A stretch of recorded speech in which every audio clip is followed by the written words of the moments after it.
it's unrealistic to think that that would be the case. You know? They just said troops for 3 more years are going to be there.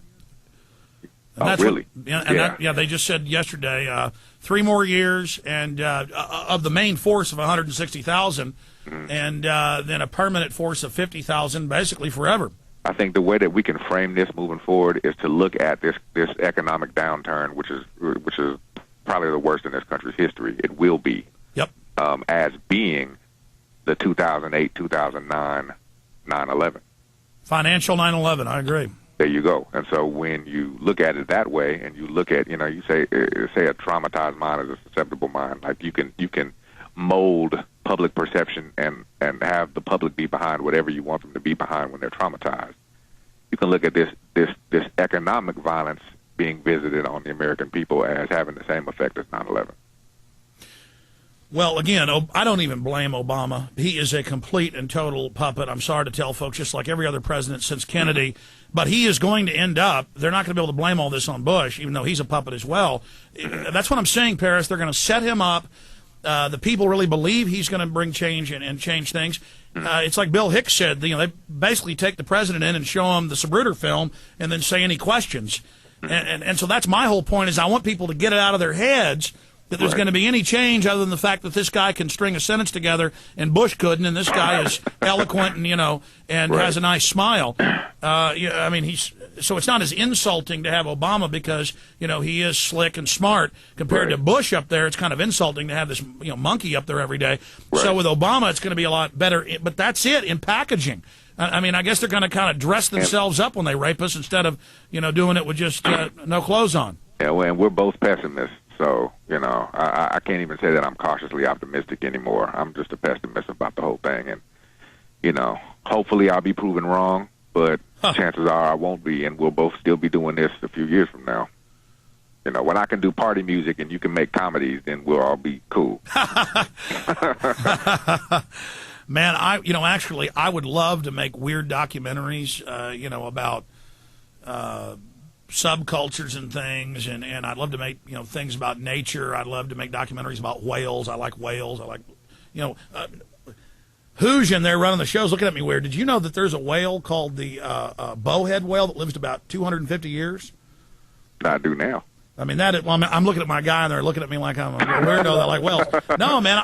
But that's not weird, man. You think I hate to say this because it's hella cliche, but you think outside the box, and I do too, man. There's very little in mainstream media that speaks to me, and that's why I stay in my lane doing what I do.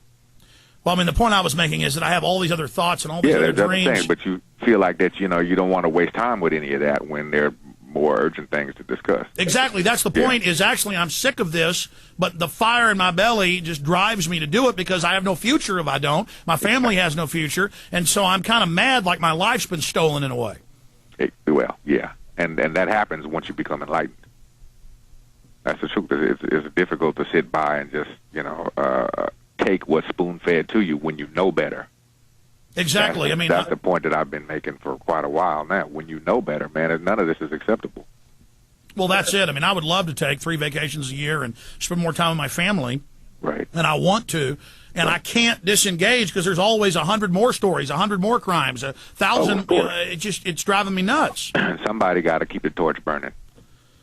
So there it is. You have this network set up, man. Don't waste it.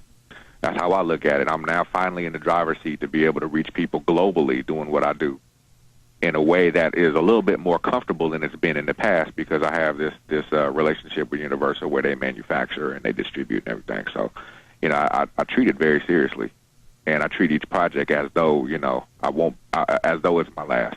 Well, people always look at folks that have been somewhat successful, and it's like, even though we're doing good work, sometimes they get mad at us, and I just say to them, hey, I want to see you do well. Get in there, do the decades of hard work. But so many people come into this, the Enlightenment movement, or whatever you want to call it, and they want instant success.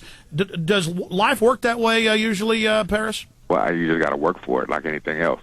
But I do know this. I do know that, there are a lot more, there are a lot of hip-hop artists and musical personalities that I want to work with whose abilities I really respect, but more often than not, what they have to say doesn't jibe with what I'm doing. It's like you can't make messages that are degrading to people and come out on Gorilla Funk. You just can't do it. Well, and again, let's talk about that in the final segment. It's come out, as you know, in documents and programs that the establishment wants to put out this degrading message, not just in hip-hop or rap, but in rock and roll and everything. And that's been done by design. The CIA has been involved in that. And so that's why you see this degrading, materialistic mindlessness. And that's why it's so refreshing to see what you're doing, Paris, because it really grabs you in your soul, but also intellectually. And it's going to be through artists such as yourself that we turn the corner on this. Stay with us. Wow, an hour has gone by fast. Last 5 minutes with Paris. The website is GorillaFunk.com, GorillaFunk.com. Don't forget, ladies and gentlemen, Christmas is here. Hope you get your orders in by the 17th. Ship it out to your UPS in time to give it this holiday season. Terror Storm, Endgame, Truth Rising, all my films, Fabled Enemies, Jason Bermas' film, Loose Change Final Cut I produced, all available at Infowars.com. And, of course, you can watch them online in high quality at PrisonPlanet.tv. You can get 5 months plus free right now at PrisonPlanet.tv, and that's running through Christmas. And you can also share your passcode with a few friends and family. Don't give it to too many people because then it'll block you. But you can share it with, well, really, I'd share it with about 3 people. And that way you can give yourself a gift of a PrisonPlanet.tv membership, burn the films to disc, give them to people, get them out to folks. That's how we're really affecting change. And the people are ready to hear the truth now like they've never been before, because other patriots before us, myself and many others, warned people, laid the groundwork, hit the barbed wire for everybody else in this fight, in this war, and so now the public is very receptive. Paris, going into break, I didn't write a note. What was the point I said I was going to ask you when we came back? It was something really important. I have no idea. I don't either. As soon as you leave, it'll pop back in my head, but I had some really important question to ask you, but hell, it doesn't matter. I'm busy running around behind the scenes, lining up a bunch of other stuff. Right. In closing, I mean, there's so much going on out there. Where do you see things going in the future with so many people waking up? Who knows? Who knows, man? I can only hope that it doesn't get violent and bloody and out of control. I know that's probably an optimistic statement right there. I know that things have to change. I know that all the wealth can't be maintained by such a small portion of the population. I know that things can't remain as unequal as they've been. I know that times are harder than they've ever been, and I know that people are going through it, man. And there are all of these artificial things in place to keep people in line, to keep sheeple in line. Kind of lockstep with what the government has going on and what the agenda is, and people are waking up. The only real way to make them wake up, though, is by doing what we do, by hitting them with information and entertainment sources that provide information that goes against the grain of what they see on TV all day long. Absolutely. I remember what it was. It was, and this is a great segue here at the end.